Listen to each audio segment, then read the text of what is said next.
Welcome back to the deep dive. Today, we're delving into a vehicle that's undergone quite the transformation, really a true glow up in the automotive world, the Hyundai Tucson.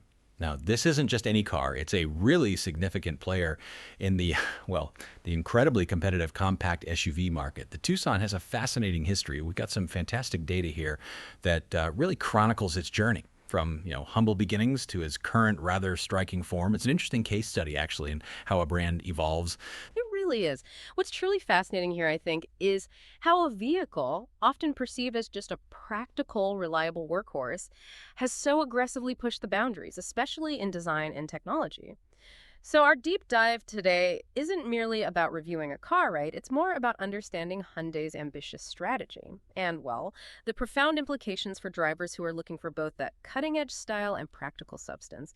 We'll trace its evolution, starting way back with its 2004 debut, right up to its current, very bold iteration. We'll be meticulously examining its design philosophy, the whole interior experience, those technological leaps, the diverse powertrains, and, of course, the comprehensive safety features. We'll explore what makes it so compelling today and, just as importantly, maybe some of the intriguing questions it raises for the modern driver. I appreciate that perspective. Yeah, it sounds like there's definitely a lot to unpack here. So, okay, let's start at the very beginning then. Our sources tell us the Tucson debuted back in 2004, taking its name from the city in Arizona.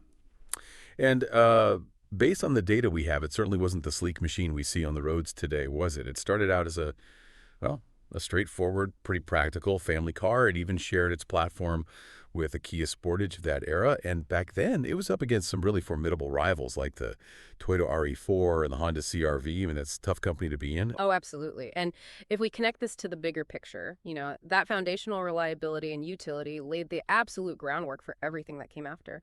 Hyundai has consistently built on that, generation after generation. They understood the core needs of their market.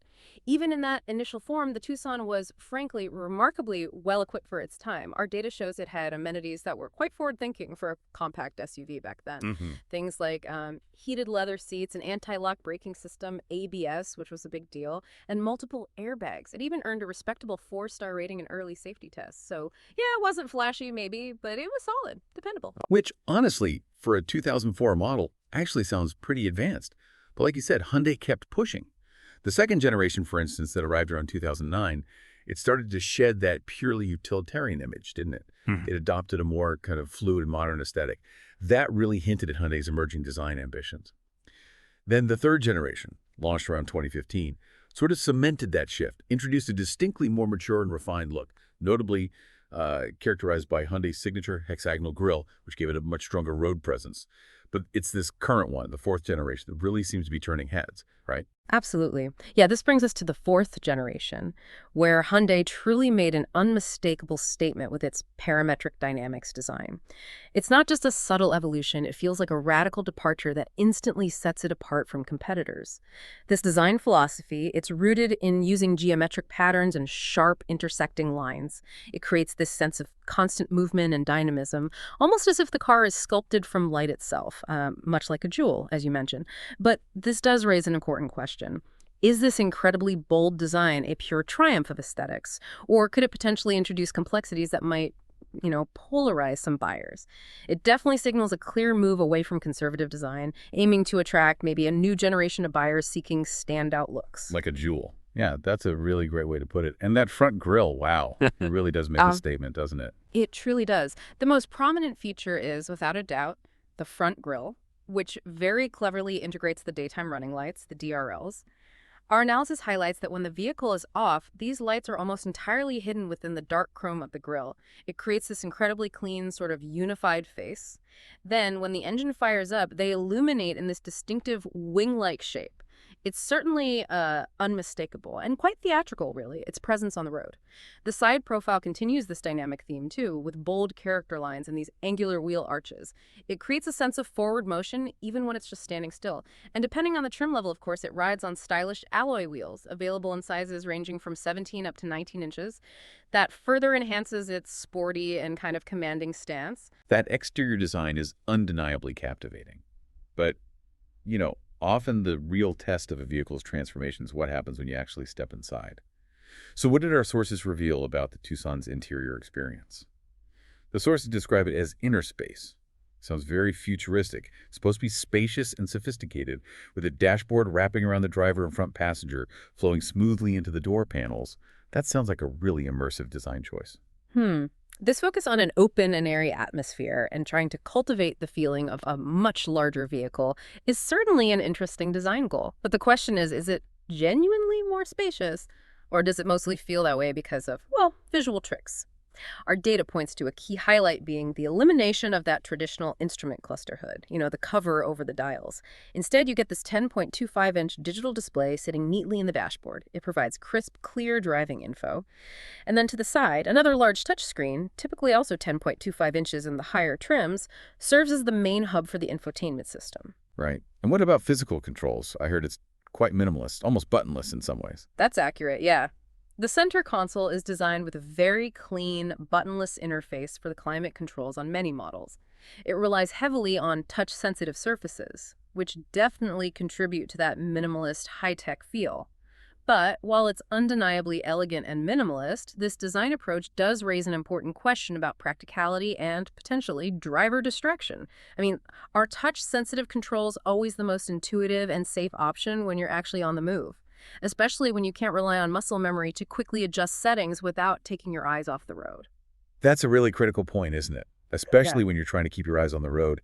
Does our data delve into any user feedback on these touch controls, or perhaps discuss how Hyundai might mitigate that potential for distraction?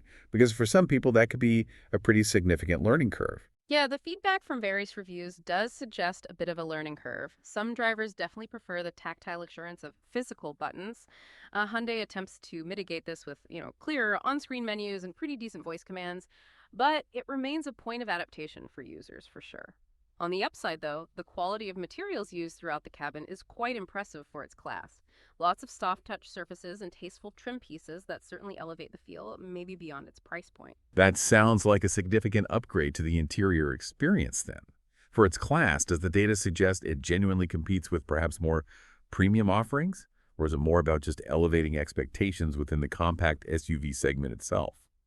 Our data also mentions comfort as a big priority, with available features like heated and ventilated front seats, a heated steering wheel, even heated rear seats. Plus, there's that panoramic sunroof option that bathes the interior in natural light. And for added convenience, there's an integrated memory system for the driver's seat, and even a feature that lets the driver adjust the front passenger seat with easily accessible buttons. Little touches like that. It definitely pushes into that sort of semi-premium category, yeah. Yeah. It blurs the lines, which I think is part of Hyundai's strategy, and the shift to these large digital displays is undeniable, right? They certainly provide crisp information. But how well does this actually integrate for drivers who might prefer tactile feedback or maybe just a simpler, more traditional setup? It's a significant departure from what many drivers are used to, which kind of indicates Hyundai is betting pretty heavily on a future where digital interaction is king. Okay, so here's what gets really interesting for me. The technology in the Tucson. Our data says it's at the forefront, and the infotainment is intuitive and packed with features like satellite navigation, Apple CarPlay, and Android Auto. Standard stuff now, but well executed apparently, plus an 8-speaker Bose sound system option for a premium audio experience. That's certainly aiming for a high bar for a compact SUV, wouldn't you say? Oh, definitely. This comprehensive suite of technology undoubtedly enhances convenience and connectivity, which are, let's face it, increasingly critical for today's drivers. Our sources confirm connectivity is a strong point. Multiple USB ports for front and rear passengers, and an available wireless charging pad. Standard stuff, but good to have.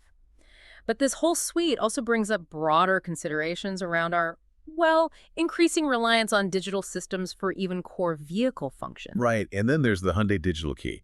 Our data states it lets owners use their smartphone to lock, unlock, and even start the vehicle, completely replacing the need for a physical key.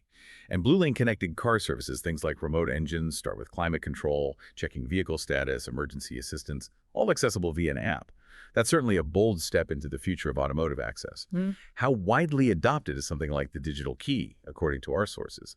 And what does it really signal about the future of physical keys? Well, the shift to the Hyundai Digital Key, while it's a marvel of convenience, it really crystallizes a broader industry trend, doesn't it? This increasing reliance on our personal devices for core vehicle functions. And while it's innovative, it does raise some, let's say, pertinent questions about cybersecurity vulnerabilities because, anything connected is a potential target. Also, phone battery life dependence and maybe privacy implications when a vehicle is so deeply connected to your personal data. The BlueLink services offer impressive remote functions, no doubt about it. But if we connect this to the bigger picture, it means a greater reliance on ongoing subscriptions and consistent network connectivity, which prompts us to wonder, is this a universally beneficial step for all drivers, especially those maybe in areas with spotty cell service, or perhaps those who simply prefer not to be tied to ongoing subscriptions for what used to be basic vehicle functions? It definitely signals a move towards cars as like connected services rather than just standalone products. Those are incredibly fair points, and certainly something to consider for anyone eyeing these high-tech features. Of course, all this impressive design and advanced tech needs to be matched by what's actually under the hood. So when it comes to powertrains, how diverse are the options for the Tucson? Our data promises a diverse range of powertrain options. We're talking efficient gasoline, diesel in some markets, and even advanced hybrid and plug-in hybrid variants. The sources highlight a popular choice as the 1.6-liter TGDI. That's a turbocharged gasoline direct injection engine, which in some configurations produces around 150 horsepower and 250 newton meters of torque. Right, that 1.6-liter TGDI turbocharged gasoline direct injection, it's engineered to optimize fuel delivery for both power and efficiency. In practical terms, that 250 newton meters of torque, which is that immediate pulling power you feel when you accelerate from a stop, well, it means it provides a surprisingly robust and responsive feel for its size. Makes city driving and highway merging feel quite agile. But while having a diverse range of powertrains is commendable, it does raise an important question about the real-world efficiency and performance trade-offs across these different options. The official figures can be impressive, but what about the practical implications for different driving styles and environments? Good point. Well, for those seeking more power and maybe even greater efficiency, the hybrid models combine this gasoline engine with an electric motor. The standard hybrid, or HEV, that's hybrid electric vehicle, might offer a combined output of around 230 horsepower, should provide brisk acceleration and notably improve fuel economy. And the plug-in hybrid, the PHEV plug-in hybrid electric vehicle version, boasts an even more powerful electric motor and a larger battery pack. This allows for a significant all-electric driving range, which could be over 50 kilometers or about 30 miles on a full charge. That's fantastic for zero tailpipe emissions on daily commutes, right? Effectively turning it into an EV for shorter trips. Yeah, the PHEV's 50-plus kilometer electric range is indeed highly significant for daily commuters looking to minimize their environmental footprint and fuel costs. However, it also means understanding the nuances of charging infrastructure and maybe developing new charging habits. If we connect this to the bigger picture again, are consumers, especially those new to this, fully prepared for the lifestyle adjustments that often come with these advanced powertrains, like managing electric vehicle charging or just keeping track of an electric range? Our sources also mention these powertrains are typically paired with smooth and responsive transmissions, either a 6-speed automatic or a 7-speed dual-clutch transmission, depending on the model. And while front-wheel drive is standard on most models, Hyundai's HTRAC all-wheel drive system, which you can think of as a very capable intelligent traction system, is available for enhanced traction and stability in various driving conditions. Okay, and the HTRAC A.ED Simmon sounds great for stability and, tricky weather, but it's probably important to differentiate its capabilities from a dedicated off-road 4x4 system, right? Yeah. It's more about improving everyday grip and confidence than tackling extreme terrain. Precisely. That's exactly it. It's designed for confidence and safety on varied road surfaces, providing enhanced grip in rain or light snow, rather than, say, tackling rock crawling or serious mud. It's really about making the everyday drive more secure. Right. Okay, finally, let's talk safety. Our data calls this a cornerstone of the Tucson's design, and it seems packed with Hyundai SmartSense, which is described as an extensive array of advanced driver assistance systems. This is where modern vehicles truly shine, in my opinion, offering layers of protection that weren't even imaginable a decade or two ago. Absolutely. What's truly fascinating here is the sheer breadth and sophisticated integration of these systems all working together. They are meticulously designed not just to protect occupants during a collision, but maybe more crucially, to help prevent accidents from happening in the first place. And the consistent top safety ratings the Tucson receives really underscore their proven effectiveness. Our data lists features like forward collision avoidance assist with pedestrian and cyclist detection. That can warn the driver of an impending collision and even automatically apply the brakes if needed. And then there's lane keeping assist, and lane following assist, designed to help you stay perfectly centered in your lane. Plus, blind spot collision avoidance assist, which gives alerts and can even apply brakes to help prevent unsafe lane changes. For highway driving, the Highway Driving Assist system combines smart cruise control with stop-and-go functionality and lane following assist, essentially taking some of the stress out of long journeys. That certainly sounds like it makes highway driving much easier and safer. It does aim to do that. However, this also raises an important question, doesn't it? While these advanced systems are incredible aids and significantly enhance safety, do they risk fostering maybe a subtle sense of over-reliance in drivers? It's absolutely crucial, I think, for drivers to remember these are assistive technologies.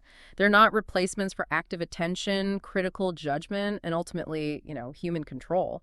The sources also mention other notable safety features like driver attention warning, which monitors for drowsy or inattentive driving, and safe exit warning, which can help prevent passengers from opening a door into the path of an approaching vehicle. A really thoughtful addition, especially for urban environments. Yeah, that's clever. And for parking, the surround view monitor gives you that complete 360-degree bird's eye view. Makes even the tightest spots feel manageable. Parking just got a whole lot simpler for everyone. Our data consistently emphasizes its top safety ratings from organizations like the Insurance Institute for Highway Safety, the IIHS, often being named a top safety pick plus, and of course the comprehensive airbag system that underpins it all. True. But if we connect this to the bigger picture one last time, the integration of so many sophisticated ADS features also points towards the increasing complexity of vehicle maintenance and potential repair costs down the line. A seemingly minor fender bender could become significantly more expensive when all those sensors, cameras, and radar units need recalibration or replacement. It's kind of a necessary trade-off for such advanced safety, and certainly something consumers should be aware of when considering ownership. So, okay, it's definitely clear the Hyundai Tucson has come a remarkable distance. From its, straightforward beginnings back in 2004 to the striking, technologically advanced SUV it is today, it has certainly made a profound mark. It's a really compelling blend of bold, almost polarizing design, a sophisticated interior experience, and an impressive suite of cutting-edge technology and comprehensive safety features. We've seen its design transform with that parametric dynamics look, explored its tech innovations like the digital key and BlueLink, covered its diverse powertrain options, and highlighted its comprehensive SmartSense safety suite. Indeed. The Tucson truly exemplifies the modern automotive industry's relentless push for seamless integration, doesn't it? Integrating that daring design with cutting-edge technology and offering multiple powertrain options to cater to diverse needs and environmental concerns, it's about more than just getting from point A to point B these days. It seems it's about the entire experience, right from the moment you approach the vehicle with your smartphone, perhaps, to the peace of mind offered by its myriad safety systems. This deep dive into the Tucson really highlights the rapid, almost dramatic evolution in automotive design and technology in a relatively short period. It really makes you wonder. Yeah, it really does. So given the Tucson's incredible transformation and its unwavering focus on pushing boundaries in multiple areas, what do you, listening right now, think is the single most defining feature of the current generation? Is it the design, the technology, or maybe the safety systems? And why? Thank you for joining us for this deep dive into the Hyundai Tucson. We hope you feel a little more well-informed and perhaps, a little bit surprised by what this vehicle truly offers today.